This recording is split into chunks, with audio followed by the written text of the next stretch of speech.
O futebol é um esporte cheio de surpresas. E quando digo isso, não falo só por falar, porque isso é realmente algo sério. Todos nós nos deparamos com surpresas agradáveis e outras nem tanto. E é por isso que, por vezes, times que tiveram uma excelente temporada passaram a viver um verdadeiro pesadelo no ano seguinte. Mas o contrário também acontece. Para exemplificar melhor a situação, tivemos o Cruzeiro, que em 2017 e 2018 foi o vencedor da Copa do Brasil, mas que viveu o pior ano de sua história em 2019. E temos um vídeo falando disso aqui no canal. Mas agora, o que traz isso à tona é o fato de que atualmente estamos vendo algo um pouco parecido acontecer com o Fluminense, que, de atual campeão da Libertadores e da América, hoje se encontra numa difícil situação quando o assunto é o Campeonato Brasileiro. No momento da gravação deste vídeo, eles são lanterna da competição. E é justamente esse atual momento do tricolor das Laranjeiras que iremos analisar aqui de trave a trave. E é claro, galera, que antes de seguir o vídeo, eu preciso deixar para você um recado da KB Prime, que é bem rápido, não precisa nem pular. Eu tô deixando o link na descrição e no comentário fixado para você entrar no site e conferir o modelo que eles têm à disposição. Se você se interessar por algum manto, basta usar o cupom TRAVE5 e ter um desconto em qualquer pedido da loja. Então dá uma olhada no link da descrição e confira as camisas da KB Prime, que são sempre muito incríveis. A maioria das pessoas que acompanham o futebol brasileiro se acostumaram durante os últimos 2 anos a ver um futebol envolvente jogado pelo Fluminense e que por vezes foi tido como o mais bonito do Brasil, especialmente pela filosofia e figura do técnico Fernando Diniz. Um futebol onde sempre se prezou por ter a posse de bola, com toques curtos, mesmo dentro da sua grande área. É uma estratégia um tanto quanto perigosa, mas que visa cansar o adversário e encontrar o caminho do gol por meio desses mesmos toques de bola. E de fato, durante essas últimas 2 temporadas, isso parecia algo até inovador de certa forma e eficiente, ao menos no nosso futebol, pois foi assim que o Fluminense conseguiu conquistar alguns títulos, como o Estadual de 2023 e o título mais importante de sua história, a Libertadores do ano passado. E isso foi feito com uma campanha histórica, eliminando times conhecidos e tradicionais, com direito àquela virada épica contra o Internacional em pleno Beira-Rio. Que claro, tem a questão do Ener Valencia, mas a gente comenta isso num vídeo específico sobre aquela Libertadores do futuro. Pois bem, mesmo com momentos brilhantes e com um elenco barato, cheio de veteranos, mas eficiente e focado no seu objetivo, o tricolor carioca vive hoje maus momentos diante de um esquema tático que ficou manjado e que uma forte marcação facilmente é capaz de neutralizar as jogadas e a outrora eficiente estratégia tricolor. Mas antes de falar sobre o momento atual do Fluminense e tentar entender o que se passa com o time do ex-técnico Fernando Diniz, vamos voltar um pouco no tempo, mais precisamente em 2019, em sua primeira passagem no clube, para tentar comparar esses 2 trabalhos feitos em momentos diferentes e também acompanhar parte da trajetória percorrida até aqui. E assim, quem sabe, a gente consegue encontrar uma ou mais respostas plausíveis que expliquem melhor o que vem acontecendo. Ainda em dezembro de 2018, o Fluminense anunciou o técnico Fernando Diniz como comandante do time para a temporada de 2019. Nesse momento, o clube passava por diversas dificuldades financeiras e de gestão, algo que já vinha se arrastando desde a saída da Unimed como patrocinadora master do clube carioca. Devido a esses problemas, a folha salarial não poderia ser outra senão uma das menores de toda a primeira divisão do Campeonato Brasileiro. Era um time que tinha dívidas, especialmente salariais, mas que ainda tentava fazer o possível para sobreviver, para brigar por títulos, como o da Sul-Americana, e principalmente para escapar do rebaixamento para a Série B. O ano começa talvez sem muitas expectativas, dado a sua atual situação na época, mas com alguma esperança depositada no novo treinador, uma vez que ele havia feito bons trabalhos em outros clubes, como no Audax em 2016, pois além de ter sido a sensação do Campeonato Paulista, foi o que revelou o Diniz como técnico e o fez se tornar vice-campeão da competição. E o Audax jogava um futebol vistoso. Passado o tempo, o time até vinha jogando bem e contava com caras como Pedro, que é cria de Xerém, Luciano, Caio Henrique, hoje lateral do Mônaco, e Paulo Henrique Ganso, certamente a maior contratação do clube naquela janela. Mas apesar de jogar bem, o time não conseguia vencer, o que não resultava em algo bom e concreto, mesmo avançando de fase na Sul-Americana e com alguns jogos épicos, como naquela virada por 5-4 contra o Grêmio, em plena arena do Grêmio. Por fim, o time de Fernando Diniz não conseguiu demonstrar segurança para a diretoria do clube, que o demitiu em agosto do mesmo ano, após deixar o time na zona de rebaixamento do Brasileiro. O ano acabou sendo bem difícil para o tricolor, que além de eliminado nas quartas de final para o Corinthians na Sul-Americana, ainda brigou até as últimas rodadas do Brasileirão para não cair. Após mais um ano de dificuldades, 2020 se inicia com a mesma cara para o tricolor. Um baixo orçamento para investir, mas dessa vez com um certo diferencial. Ainda na metade de 2019, o advogado Mário Bittencourt foi eleito como presidente do time. E se em 2019 muito não pôde ser feito durante o primeiro semestre de sua gestão, as coisas começariam a mudar de 2020 em diante. Logo no início do ano, o presidente Mário e toda a diretoria teve tempo para tentar arrumar a casa o máximo possível, trazendo alguns reforços não muito conhecidos e um novo treinador, que dessa vez foi Odair Hellmann. Hellmann consegue organizar bem o time e até consegue bons resultados, sendo vice-campeão do Campeonato Carioca para aquele Flamengo ainda muito forte e destacado de 2019. E ainda com aquele problema mundial que estourou naquele ano e os atrasos causados no calendário, ele deixa o time numa posição confortável no Brasileirão, mesmo após a eliminação vexatória para o Atlético Goianiense na Copa do Brasil, e antes disso, na Sul-Americana ainda na primeira fase. Além do mais, esse período marca a volta do ídolo Fred, que após 3 anos retorna ao clube onde mais se destacou, agora para jogar seus últimos anos como profissional. Após sair do clube devido à proposta de um clube dos Emirados Árabes Unidos, já próximo do fim da temporada, Hellmann deixa o tricolor apto a disputar o resto do campeonato sem grandes dificuldades, ao menos no que diz respeito ao Brasileirão, que ao fim se encerrou com o Fluminense sendo comandado pelo auxiliar técnico Marcão, que fez com que o clube terminasse aquele Brasileirão com a 5ª colocação, um lugar bom o suficiente para garantir uma vaga na Libertadores do ano seguinte. E assim, mais uma temporada se inicia, ainda com atrasos devido ao calendário de 2020 ter sido prejudicado pelo aquele grande problema, o Fluminense dá continuidade a uma rivalidade acirrada no Campeonato Carioca, onde pelo segundo ano consecutivo tivemos uma final entre esses dois grandes times, mas, mais uma vez, o rubro-negro leva a melhor e fica com o título. Hora de virar mais uma página, pois sob o comando de Roger Machado, desde o início da temporada, o Fluminense volta a disputar a Copa Libertadores da América após longos 8 anos desde sua última participação em 2013. E sua campanha não foi ruim. O time fez uma boa fase de grupos, da qual se saiu líder, venceu times como River Plate dentro do Monumental de Nunes, em uma noite inspirada de Fred, avançou para as oitavas contra o Cerro Porteño e só caiu diante do Barcelona de Guayaquil, em 2 partidas que terminaram empatadas por 2-1 na ida e 1-1 na volta, e com isso foi eliminado pelo critério do gol fora de casa, que já é extinto e que realmente atrapalhava muito o futebol. Se nada deu certo nas Copas, já que a eliminação também aconteceu nas quartas de final para o Atlético Mineiro na Copa do Brasil, as coisas caminharam até que bem no Brasileirão, pois mesmo com a demissão de Roger Machado após a eliminação na Libertadores, Marcão mais uma vez assumiu a bronca para trazer um bom trabalho e garantir o time na pré-Libertadores de 2022, após terminar o campeonato na 7ª colocação. E no novo ano, as novas metas apareceram para serem atingidas. Se 2020 e 2021 foram bons em comparação aos anos anteriores, 2022 seria ainda melhor, pois é aqui que se inicia todo o projeto que veio a dar frutos em 2023. O Flu começa o ano sob o comando de um velho conhecido, Abel Braga, que até fez bem ao time no início, pois além da contratação de um elenco mais competitivo, com caras mais experientes como Felipe Melo, Fábio e especialmente Germancano, que mais tarde viria a se tornar ídolo do time, o tricolor das Laranjeiras vai mais uma vez para a final do Campeonato Carioca para enfrentar o Flamengo, e dessa vez eles se deram bem, pois venceram o primeiro jogo da final por 2-0 e já no segundo jogo o empate por 1-1 foi suficiente para garantir a taça, título esse que não era vencido desde 2012 e que estavam martelando há uns anos aí. Um título estadual pode não parecer grande coisa, porém ele serviu para dar moral e confiança ao time que nas últimas 2 temporadas vinha passando por lentas modificações, mas que felizmente deram bastante resultado. O problema é que essa confiança logo foi abalada com a eliminação ainda na pré-Libertadores, no jogo contra o Olímpia, pois se a classificação parecia garantida com a primeira partida, uma vitória de 3-1, no segundo jogo a virada veio para o time paraguaio, após vencer por 2-0 no tempo normal. Foi uma eliminação duríssima e dá até para dizer que foi nesse momento difícil que se acendeu a chama da busca da tão sonhada Libertadores em 2023. Com essa eliminação, o clube carioca foi parar na fase de grupos da Sul-Americana e assim o que poderia ser fácil acabou sendo mais uma vez difícil. O time fez uma campanha razoável, perde, empata, vence e no confronto dentro de casa contra o União Santa Fé, acaba empatando. E mesmo com um pênalti marcado ao final do jogo, Fred desperdiça.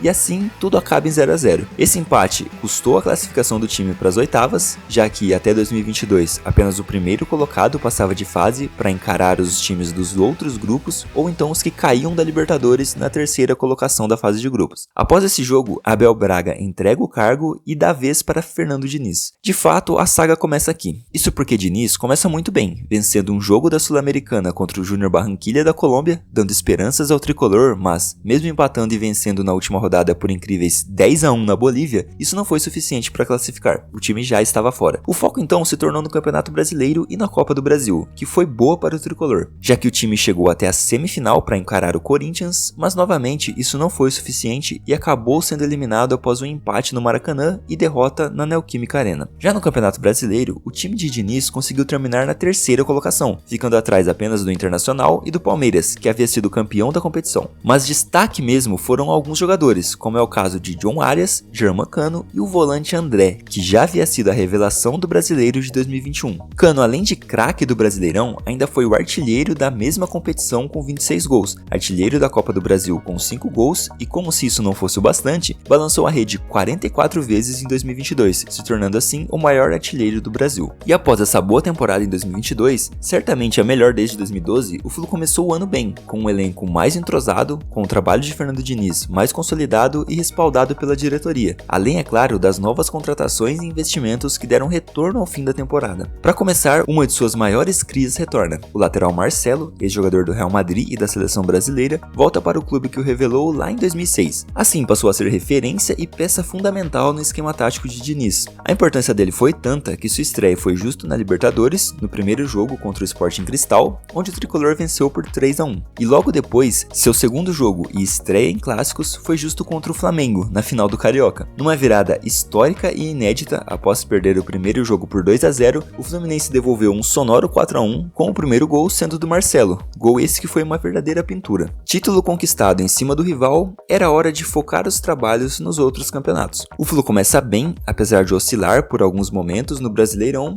mas de certa forma voava na Libertadores, com um futebol muito bonito e até inovador, pois o trabalho de Diniz agradava não só a torcida, mas também a mídia, e até mesmo a mídia internacional, ao menos quando o assunto se mantinha aqui na América do Sul. Mais uma vez, o tricolor encarou o poderoso River Plate na fase de grupos e venceu com uma goleada histórica por 5-1, contra um dos clubes que até então poderia ser considerado um dos mais fortes do continente e mais tradicional e vitorioso da Argentina. Após alguns sustos na competição continental, a classificação veio em primeiro lugar do grupo. O time encarou equipes como o Argentinos Júniors, com quem empatou no primeiro jogo e venceu a partida da volta, mais uma vez teve sua chance contra o Olímpia e conseguiu vencer ambos os jogos com bastante autoridade. Já na semifinal encarou o Inter de Porto Alegre, que também vinha de uma boa campanha e tinha até mesmo eliminado o River Plate, a quem o Flu já havia goleado na fase de grupo, e muitos aqui devem saber o desfecho desse jogo. O Internacional jogou melhor ambas as partidas, mas no futebol vale a máxima do quem não faz, leva. Claro que além disso, tivemos um time com mais vontade de vencer e de ser campeão, que a todo momento foi aguerrido e não entregou os pontos, mesmo que saindo atrás após o empate por 2-2 no Maracanã. E com Gabriel Mercado abrindo o placar para os colorados, tudo parecia bem encaminhado. Ener Valencia ainda desperdiçava chances claras, e isso custou muito caro, pois a estrela de um jovem garoto chamado John Kennedy brilhou. Ele saiu do banco para mais uma vez marcar gols importantes, um deles sendo do empate, para logo depois o artilheiro argentino Germán Cano fazer mais um e garantir a vaga tricolor na final após uma incrível virada, calando assim todo o Beira-Rio e voltando à final após 15 anos. 4 de novembro de 2023 foi o dia mais importante da história do Fluminense, pois foi nele que foi conquistada a sua glória eterna após vencer o Boca Juniors da Argentina por 2-1 somente na prorrogação, com gol de Cano e, é claro, com John Kennedy marcando o da virada e o do título após entrar no segundo e ouvir o seu treinador que ele iria entrar e fazer o gol do título. Parecido com o que aconteceu com a Alemanha, com o técnico Löw fazendo a mesma coisa com Götze, que marcou o gol contra a Argentina. O que pareceu uma história de filme foi real e ainda espantou um fantasma que havia sido criado lá em 2008 após um terrível vice diante da LDU, mas quis o destino e também a recompensa de um árduo trabalho que o Fluminense fez, que finalmente erguer a taça mais cobiçada do continente fosse possível. A tarefa seguinte era terminar o Brasileiro sem correr riscos, tudo estava indo de vento em popa e o time só pensava no Mundial de Clubes e em encarar o Manchester City de Pep Guardiola, um duelo ao qual muitos estavam ansiosos para ver,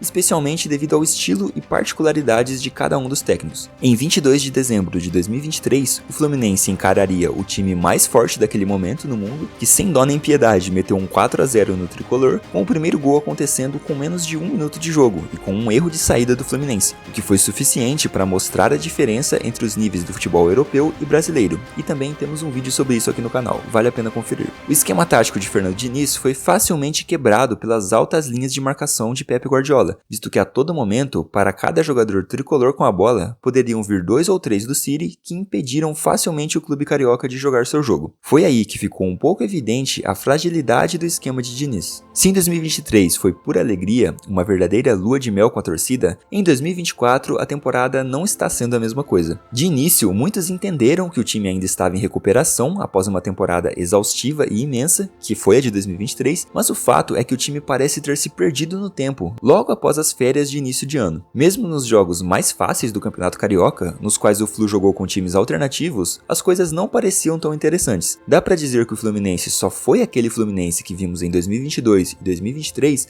na partida de volta do jogo da Recopa contra a LDU, um velho conhecido. Isso porque o Fluminense precisava desse título para mostrar sua autoridade e para espantar de vez o fantasma da LDU. De fato, isso aconteceu, mesmo perdendo por 1-0 no primeiro jogo. No segundo, o 2-0 com ambos os gols de Arias foi o suficiente para garantir mais um título inédito na galeria de troféus do clube carioca. Título conquistado, então é hora de começar tudo de novo, certo? Mas é nesse ponto que as coisas parecem não ter jeito. Resumindo bem, o Fluminense foi eliminado no Carioca pelo Flamengo, ainda na semifinal, e mesmo com boas contratações, como a de Renato Augusto, Douglas Costa e outros bons nomes no elenco, nada parece tirar o Fluminense desse momento tão ruim. E é claro que são boas contratações no papel, porque o Douglas Costa a gente sabe da passagem pelo Grêmio e o que ele fez. Mas para o time, nem parece que o ano realmente começou. O Flu pode até estar bem na Libertadores, pois está classificado para as oitavas, e realmente fez uma das melhores campanhas até aqui. Mas é um time que não inova, as peças já não encaixam mais, o Cano segue com seca de gols, o departamento médico segue lotado e o mais importante, o técnico não rendia mais, pois não conseguia nos mostrar nada de novo e assim a torcida já se mostrava mais do que impaciente e estava sempre pedindo a demissão do treinador que há pouco era tão amado e querido. Até o momento da gravação desse vídeo, o Fluminense é o lanterna do Campeonato Brasileiro, somando apenas 6 pontos, pontuação essa que fez com que o time acendesse um alerta e demitisse o técnico Fernando Diniz, porque é algo que jamais foi visto antes quando o assunto é um atual campeão da América. O campeonato pode até estar no começo, mas o sinal de alerta já foi ligado, pois o que foi vivido em 2009 e 2013 ficou como exemplo e aprendizado para que não se repita esse ano. Bem, depois de acompanhar toda essa trajetória, mesmo que de forma resumida, dá para dizer que muito disso se deve à não mudança de repertório por parte do time, e especialmente de seu técnico, que de certo modo ficou com seu estilo de jogo manjado. Agora parece até que absolutamente todos os técnicos já conhecem o estilo de jogo de Fernando Diniz e conseguem facilmente desmontá-lo. Além disso, o time parece estar sem vontade, não entrosado e não mais correndo pela bola, quase como se tivessem esquecido tudo que aprenderam até aqui. E isso também se deve muito ao estilo de Fernando Diniz, que é muito teimoso, digamos assim, e não aceita mudar o seu estilo. Ele tem essa convicção e ele vai morrer com ela. Ele mesmo já disse isso em entrevistas, e isso é muito prejudicial, você precisa inovar. Nessa Eurocopa, por exemplo, a gente vê um time como Portugal, que é uma seleção grande e uma das favoritas ao título, tendo Roberto Martínez como um grande estrategista. Ele tem um estilo de jogo próprio, mas ele não liga de abrir mão disso para confundir o adversário e se sair melhor na partida. No primeiro jogo contra a República Tcheca, Portugal usou uma formação de 3 zagueiros com o Nuno Mendes pela esquerda, algo que não tinha acontecido e não era frequente. E o time conseguiu anular completamente o adversário, não sofreu riscos durante o jogo e conseguiu a vitória mesmo que no sufoco. E eu acho que é isso que falta pro Diniz, analisar mais os adversários, mudar o esquema tático, mudar o estilo de jogo, isso faz bem pro time. E é algo que faltava pro treinador. É uma pena ver um time tão bem encaixado e com um projeto tão bem sucedido se encontrar numa situação como essa. O time está irreconhecível dentro de campo e aparentemente, em vez de brigar por títulos, parece que terá que brigar para não cair mais uma vez, especialmente se as coisas continuarem assim. A solução até poderia estar além de simplesmente demitir um técnico, mas era insustentável a situação de Diniz, porque ele era muito teimoso e certamente ele não mudaria essa ideia para fazer bem ao time e a si mesmo. Nos próximos capítulos dessa história veremos muito mais coisas, como por exemplo, se a recente volta de um ídolo, Thiago Silva, poderá ajudar a mudar esse cenário e dará novos horizontes para um clube que atualmente se mostra perdido. Quem sabe no fim do ano nós poderemos estar contando o desfecho de tudo isso, e com uma volta por cima do Flu. Mas até lá, você tem que se inscrever no canal, ativar o sino, porque só assim você saberá se foi um final feliz ou trágico em mais uma análise de Trave a Trave.